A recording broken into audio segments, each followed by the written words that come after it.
Hi everyone! For today's video nga pala, maglalaba ako. Kasi uuwi na rin kami. Hindi ko malaman kung bukas ba o ngayon. Di pa nagsasabi yung amo namin.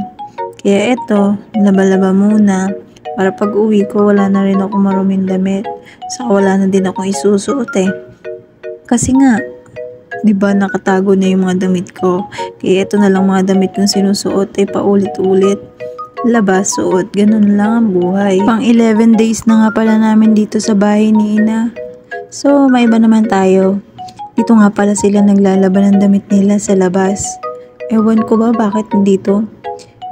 Pero yung iba sa loob ng bahay. Sila naglalawa pero dito, sa labas ka maglalaba ng damit mo.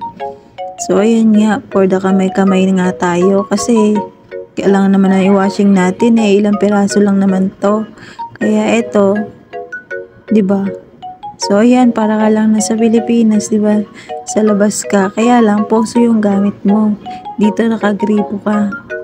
Gagayahin ko sana si Ivana Alawi maglaba kaso di pala pa pwede dito. Baka pagkaguluhan ako pagka ginaya ko si Ivana.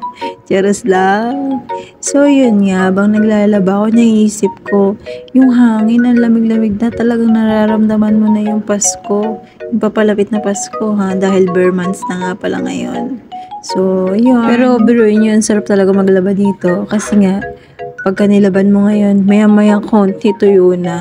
Daig mo pa yung din dryer. Kasi nga, 'di ba, sobrang lakas ng hangin. Tapos kapag nasikatan ng araw, ayun.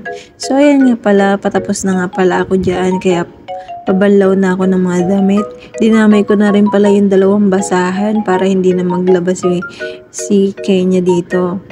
So ayun. Tinanggal ko rin yung medyas ko kasi medyo nababasa na. Eh, ba't kasi naka-medyas habang naglalaba ka? So, ayan nga. Dahil babanlawan ko ng aking damit. So, ayan. Inuna ko munang balawan yung mga basahan para maitapon ko yung tubig. At papalitan ko. Ganon. Pagkatapos ko nga yan, tinapon ko nga. At yung isusunod ko naman balawan, yung aking kadamitan. So, ayan. Sinampay ko na dito sa may hagdan yung basahan. O diba, bonggo yung sampayan. Talagang nagpapahalata sila no? Yarn.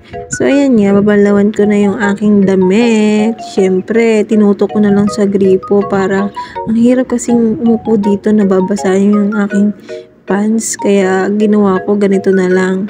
Tinutok ko na lang siya sa may gripo. Tapos, ayun, tapos na. Para hindi na magdoble-doble pang banlaw, ganun, di ba, mabilis ang trabaho. Ayan nga, patapos na ako dyan magbanlaw, ayan, syempre panghuli na yan. Kaya ito, tatapon ko na yung tubig, syempre, ang daing na sayang. Pero kapag nakita ni Ina yan, Diyos ko, simangot naman ang mukha niya.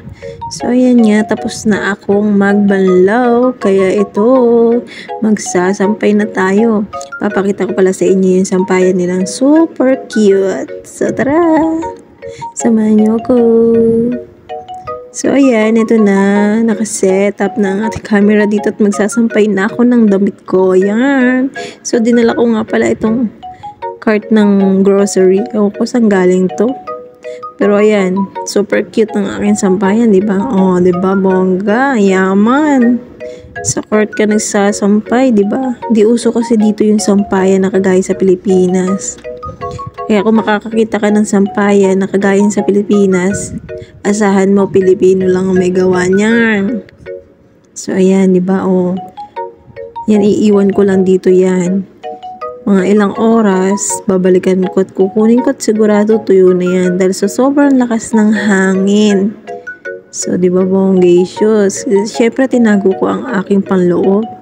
Baka mamaya may magdaan lalaki or, di ba? So, ayan di ba? Nagpapahalata silang napakahirap nila. Sampayan lang, di sila makagawa. So, ayun nga. Nitatabi ko na yung banyera kong ginamit. Baka mamaya magalit pa si Ina. So, yun lamang. Hanggang dito na lang ating video. Kita-kita na tayo sa susunod. Follow for more!